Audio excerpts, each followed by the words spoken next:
Canada के जिस Brampton में हिंदुओं पर हमला हुआ वहां के बारे में भी अब आपको थोड़ा सा समझाना होगा।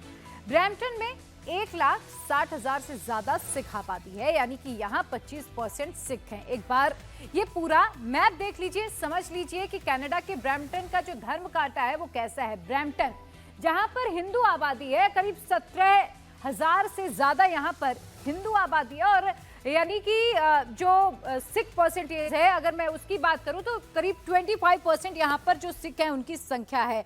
1,63,260 यहाँ पर सिखों की संख्या है। परसेंटेज की बात करें 25.1% यहाँ पर संख्या है इनकी। हिंदू की बात करें तो 1,17,395, और परसेंटेज वाइज अगर मैं बात करूं तो 18.1% यहाँ पर हैं। कुल हिंदू मंदिरों की बात करें तो 32 मंदिर हैं, और यहाँ पर जो हिंदू रहते हैं कनाडा में उनकी आस्था इन मंदिरों में है, वो अक्सर यहाँ पर जाते रहते हैं। लेकिन जब इस बार ब्रैम्पटन के हिंदू महासभा मंदिर में वो भारत का झंडा लेकर, केसरिया रंग का झंडा लेकर पहुंचते हैं, तो जो वहां पर खालिस्तान समर्थक पहले से मौजूद थे उन्हें ये बात रास नहीं आती है, जिसके बाद अचानक से हिंदुओं पर अटैक कर दिया जाता है। कनाडा से जो तस्वीरें सामने आई हैं, ऐसा पहली बार नहीं है कि ये पहली बार हो रहा है। इससे पहले भी हिंदुओं को और मंदिरों को खालिस्तानी समर्थकों ने निशाना बनाया है। कब कब टारगेट किया गया है, अब आपको विस्तार से मैं ये भी समझा देती हूं।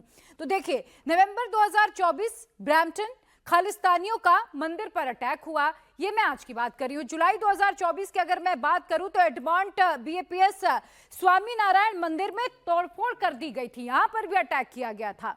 साल 2023 की बात करें तो सरे ब्रिटिश कोलंबिया का यह इलाका है, यहां पर लक्ष्मी नारायण का मंदिर है, और उस मंदिर में जो खालिस्तानी समर्थक थे वो यहां पर तोड़फोड़ करते हुए नजर आए थे, जिस पर भारत सरकार ने आपत्ति भी जताई थी। अप्रैल 2023 की बात करूं तो विंडसर इलाका है, जहां हिंदू मंदिर में जमकर तोड़फोड़ कर दी गई थी। हालांकि इस पर भी भारत के विदेश मंत्रालय ने अपनी प्रतिक्रिया जाहिर की थी और यह कहा था कि इस पर एक्शन होना चाहिए। तो बार बार कनाडा में जो हिंदू मंदिर हैं, जो हिंदू हैं, उन्हें टारगेट करने की कोशिश की जा रही है, और इसको लेकर लगातार भारत सरकार अपना रुख भी साफ कर चुकी है। यह कहा जा चुका है कि हिंदुओं की सुरक्षा कनाडा के भीतर सुरक्षित की जानी चाहिए।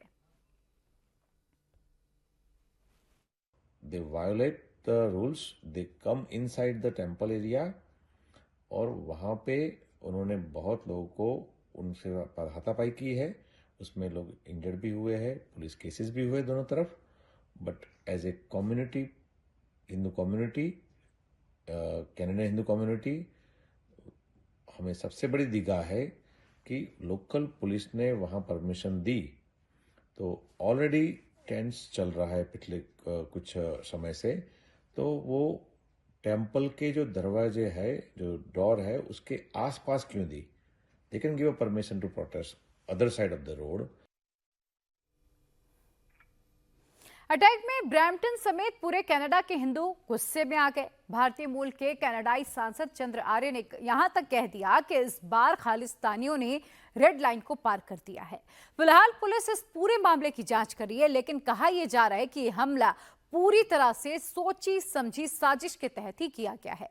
जिस तरह से कनाडा में पनप रहे खालिस्तानियों के खिलाफ भारत ने कड़ा रुख अपनाया है, इख्तियार किया है, उससे खालिस्तानी बौखलाए हुए हैं, और इसी बौखलाहट में उन्होंने हिंदुओं पर अटैक कर दिया।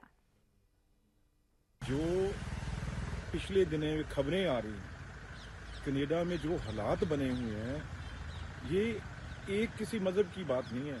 हिंदू हो, सिख हो, सबके लिए ये ट्रूडो साहब हैं, जो प्राइम मिनिस्टर साहब हैं, इस तरीके से उन्होंने डिवाइड कर दिया है। वहाँ पे जो खालिस्तानी एलिमेंट हैं उनको 2 दिनों से मंदिरों के सामने, जो हमारे पूजा की जगह है, जो पिछले दिनों त्योहार थे हमारे, चाहे दिवाली थी और थी, तो उसके लिए वहाँ पे लोग इकट्ठे हो रहे थे।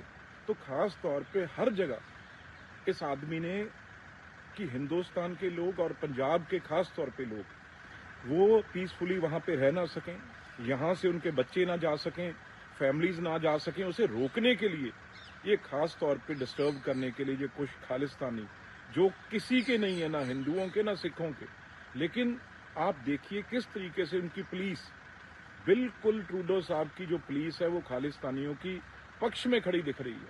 उनके अंदर मंदिर में आके वहाँ पे अटैक किए जा रहे हैं। और उनको कोई रोकने के लिए तैयार नहीं है। वो किस तरीके से वो वहां पे नारेबाजी कर रहे हैं, खालिस्तान की ओपनली बात कर रहे हैं, ये बर्दाश्त नहीं किया जाएगा। हम अपने लोगों को, हिंदुस्तानी जो भारत के, चाहे 3-3 पीढ़ियां वहां हो गई, लेकिन बिल्कुल भी ये बर्दाश्त नहीं किया जाएगा। बड़ी मजबूती से हम इसे, सख्ती से, ये कनाडा की गवर्नमेंट के अगेंस्ट कहीं तक भी जाना पड़े वो जाएंगे। लेकिन हम अपने हिंदू भाइयों को, सिखों को जो अमन पसंद है, ये तो कुछ लोग हैं जिनको आप यूज कर रहे हो, ये आपके पेरोल पे हैं, आपके मतलब ये खरीदे हुए मस्टंडे हैं जिनको आप खालिस्तान के नारे लगवाने के और उनको झंडे दे के खड़े कर देते हो। लेकिन ये बहुत एक मैसेज जो है दुनिया में, आपके देश का भी और आपके प्राइम मिनिस्टर साहब का, कोई छवि जो है उनकी कोई बची नहीं है।